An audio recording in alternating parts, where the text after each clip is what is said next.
actually fun. I'm having fun in the kitchen. Do you have fun in your kitchen? Are you ready to learn how to make garlic corn chowder? Let's do this.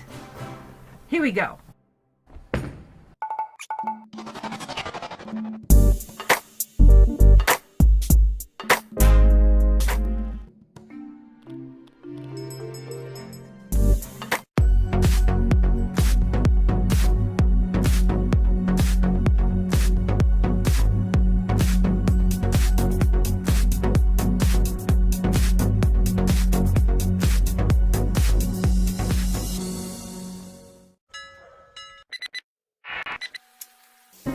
So we're going to melt down the butter. It's like 3 or 4 tablespoons. 4 tablespoons of butter. We're going to let it kind of melt. And as the butter melts, we're going to go ahead and put in the onion. So to make the corn chowder soup, you need to make a roux. And so melting the butter is step 1. I think the butter is now melted, so I'm going to go ahead and add the onions. I like a lot of onions, so. Some are finely chopped and some are like, ooh, I think I have a corn here. Let me take that out real quick.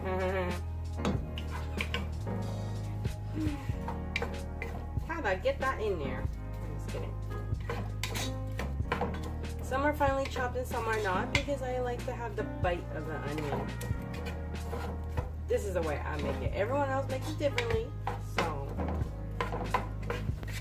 So we added another 2 tablespoons of butter because I was like, oh, I think I want to add more onions.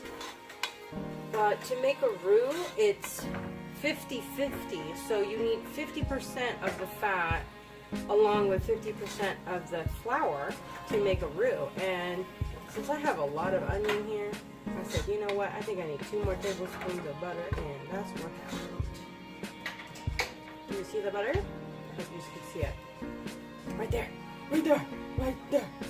And so as the butter is melting, I like to use, I don't know if you've seen my other videos, but we love this Mia's Kitchen roasted garlic rosemary oil that's made in Soma, California. When you put this stuff in, it just smells amazing. And in the bottom of the olive oil, I call it olive oil, it's roasted garlic oil, but there's some remnants in the bottom and they're like garlic chunks. I make sure to shake it before I use it. So you shake this baby up really good. And I'm going to say I would add maybe, let's see. Would you say that was like a teaspoon? That was 1. Okay. That was more like a tablespoon. Okay, so tablespoon. Tablespoon of this stuff. This is, literally says awesome, because it is awesome. Then you give it a stir.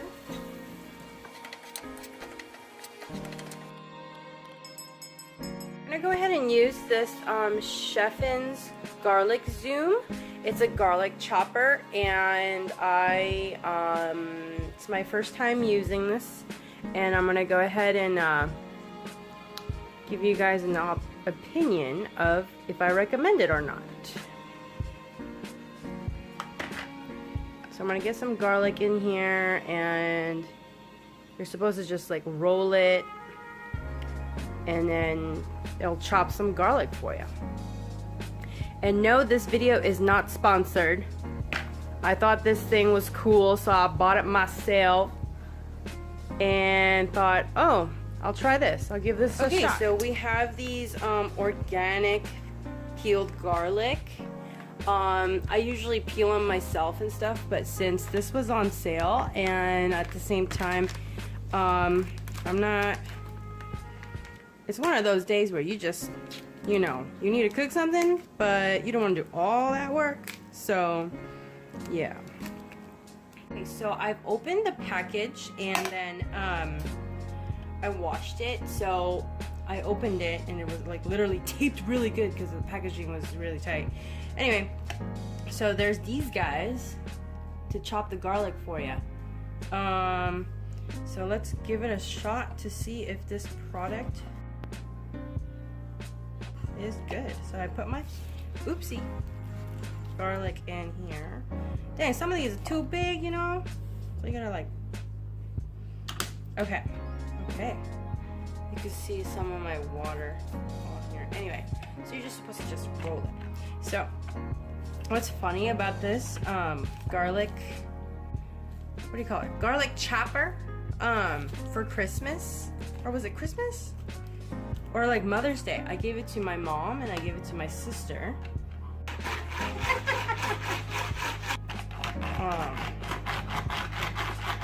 And they were like, oh, it's okay, but I don't like it. And I'm like, how can you not like this thing? So now I'm finally able to try it myself. It's actually fun. I'm having fun in the kitchen. Do you have fun in your kitchen? Hey, this is better than like getting your hands really messy. And it seems like it's chopping pretty good. Can you guys see? I like gadgets like this. They make my life a little easy.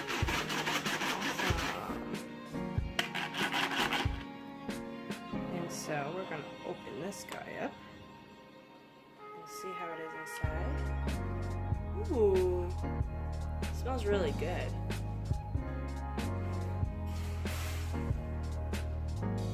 Nice, huh?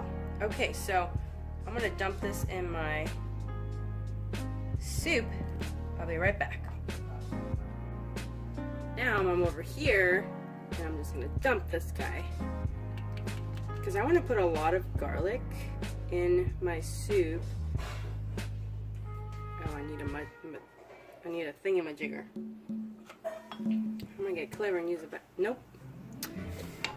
Gosh dang it, I need a spoon. Okay, I'm gonna use this small spoon and get all these little guys out of there. Maybe that's why my sister and my mom didn't like it, because it's like too small.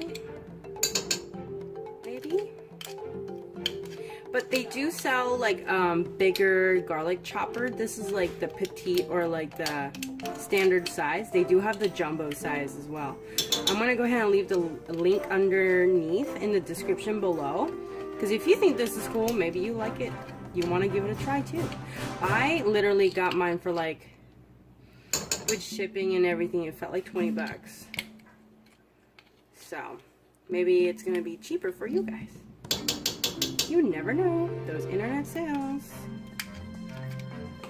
Oh, look at this new compartment over here. I didn't have to open the whole entire thing this whole time. You can put the garlic in here like that. Okay. Holy mother.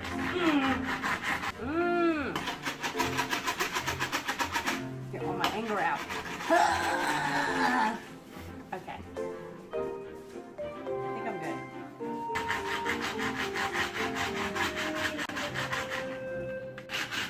Oh yeah, I think I like this thing with this guy, for sure. We're gonna go ahead and add 1/4 cup of the flour to make the roux. But because I added all those vegetables, I think I'm gonna do 2 scoops of these. So it would be 1/4 times 2 would be 1/2 cup. Oh my god, that's so much math. But so I don't know about you guys, but a tip of the day would be whenever you want to have your flour, I usually put my I usually put my flour in the freezer, because we don't want to have any kind of bugs living in the flour. Most of the time whenever you buy something, when you buy flour from the market and you come home and then you're going to start baking, sometimes you see little maggots. Did I say maggots? Yes, I said maggots. And sometimes like little tiny cigarette butts. Not cigarette butts like cigarette butts, but they're particular small bugs that are called like, yeah, they're called cigarette bugs. And they look like little tiny beetles that live inside flour. And so to prevent that from happening, you want to put that in the freezer. I just wanted to share that little tip with you. So now we're going to go ahead and put it in there.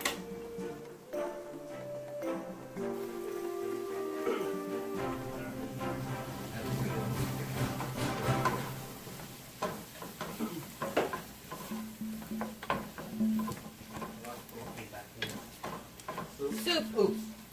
Soup. Oops. Corn chowder. Corn chowder. Not clam chowder. Corn. So we added the second spoon in. If you could hear everybody, that's my brother-in-law. No, father-in-law. That's okay. Okay, so it's pretty thick now, and all you gotta do is I am gonna go ahead and grab our Pyrex 2 cup, like half a cup of, 1 cup of water. Ándale, pues, por favor. In there.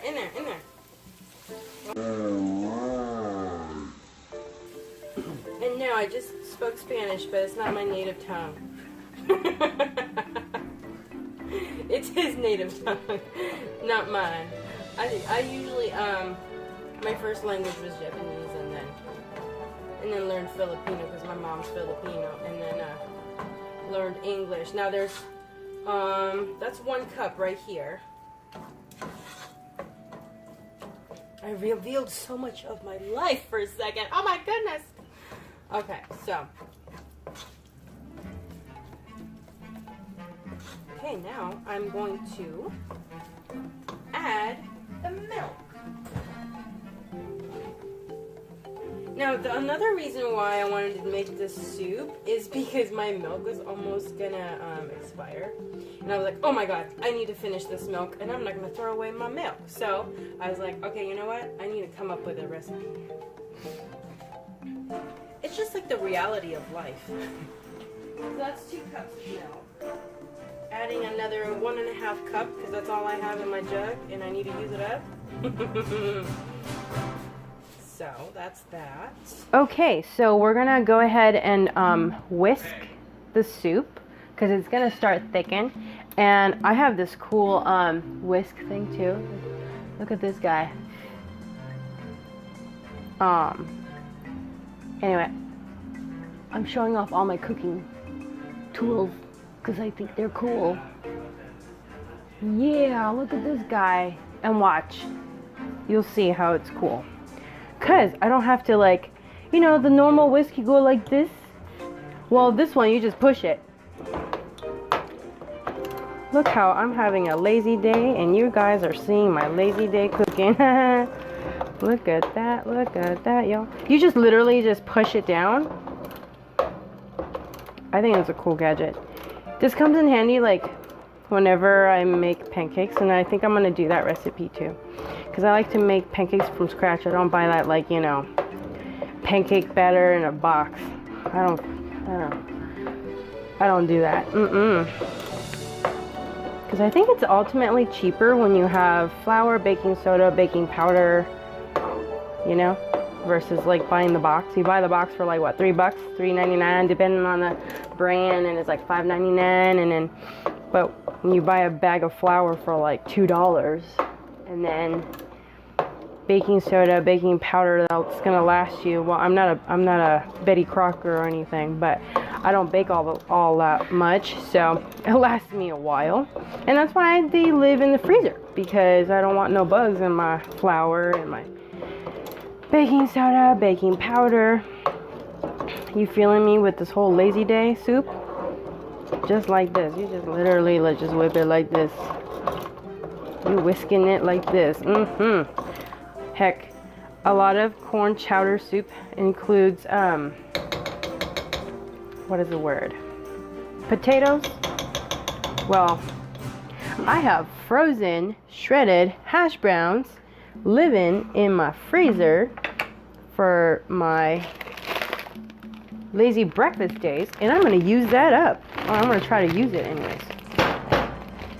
So I have the shredded hash brown that's like been living in my freezer, and so I'm going to use that up instead of chopping up my potatoes. And I didn't buy any potatoes this week, so you know, I'm trying to use up whatever I have in the freezer. And it's like an literally experimental corn chowder soup. The corn hasn't even gone inside yet, so it looks like cream of spinach soup right now. And it's actually thickening, which is awesome because I like thick soup. I don't like thin soup. When it's thin, I want it to be like, I don't know. When it's meant to be thick, I like it thick. Oh, I was thinking the other day too. I'm wanting to do a curry recipe because, you know, I'm half Japanese, and growing up, I ate a lot of Japanese curry. It's for those who likes anime, and for those that likes Japanese food, Japanese cooking, I think know what I'm talking about. And the way I make my curry is really thick. Because the next day, the first day of cooking curry, I usually like to have it with rice. And then the next day, I make curry udon. You're like, what? Yeah. So, anyway, leave a comment below if you'd like to see that recipe. Curry udon recipe. I know this is one of those videos where I'm just like ranting and cooking at the same time. Just one of those days, you know what I mean? Just need to cook. Because I'm so frustrated with the day. Anywho, okay. Back to this one. So, now I think I added enough potato, so I'm gonna go ahead and add the can of corn. Now, I've watched some other YouTube chefs, and they drain the corn when I'm like, oh no.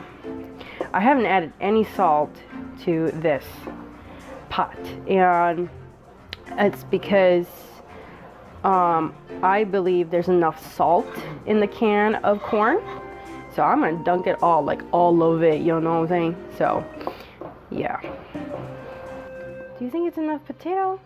It's getting thick, y'all. It's getting thick. It's good. I think that is enough potato. Yeah? Okay, here. This experimental soup is working out good for me and for you too, viewers.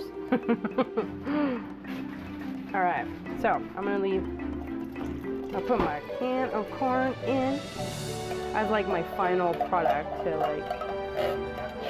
my finished. Oh shoot, there goes one. Did not make it to the pot. The finishing touch. He took out the trash already.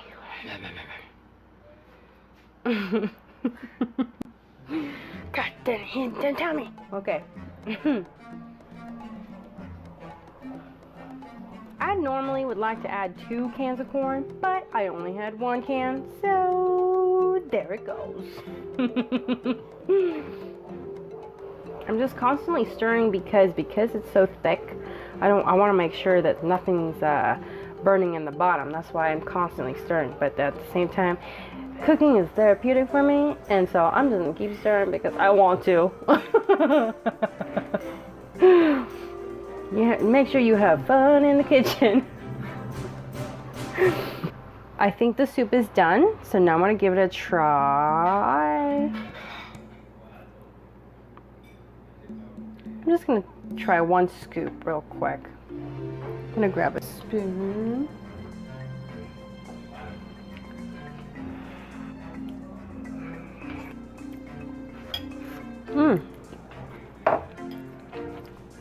Oh, I think I'm gonna get some seasoning. Remember how I said that I don't put salt? It needs some. So I'm gonna put some garlic salt. More garlic. Yes, more garlic. And then this is like my secret seasoning. It's minced onion and like black pepper, crushed red pepper, and lemon oil and parsley flakes. It's my own little concoction. I'm gonna say maybe that would be a tablespoon. Yo, hubby, take a look. Was that a tablespoon? That's almost more. What? No. That's a tablespoon. Okay, 2 tablespoons.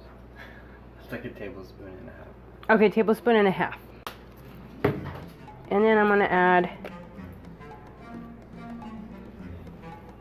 garlic salt, like this much.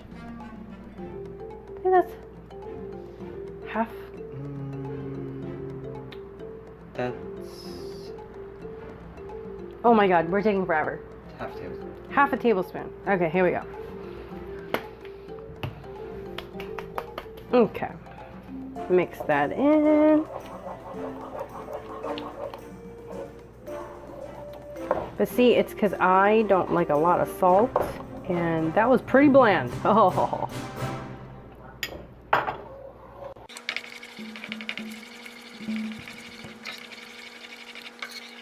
You know what? I'm gonna. Oh yeah, I forgot to add thyme. That's one, I think. And if you need to add that. Oh, probably when I was sauteing bringing in the green beans and spinach. Not too much. So that would be 2 tablespoons, right? Yes. 2 tablespoons of my black pepper concoction. I will go ahead and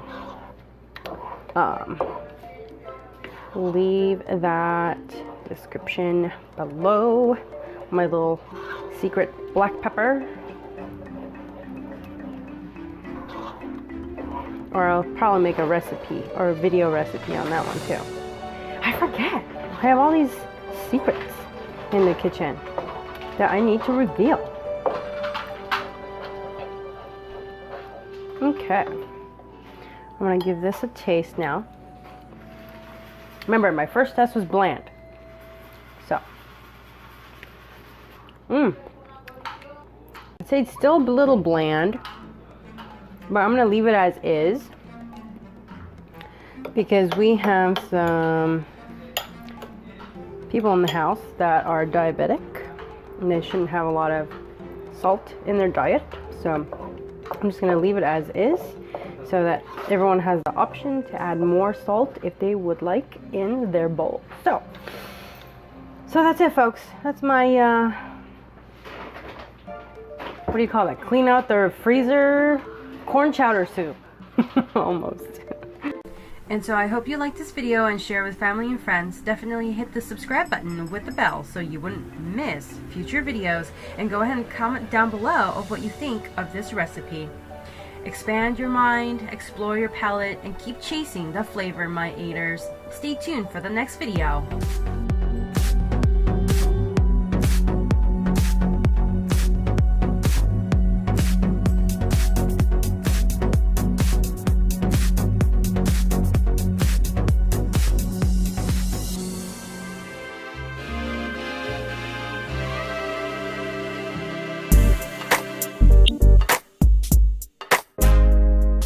Thanks for watching.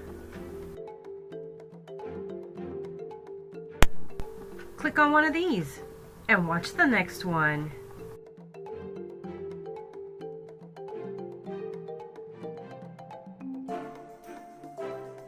Or better yet, just hit the subscribe button. Right there, right there.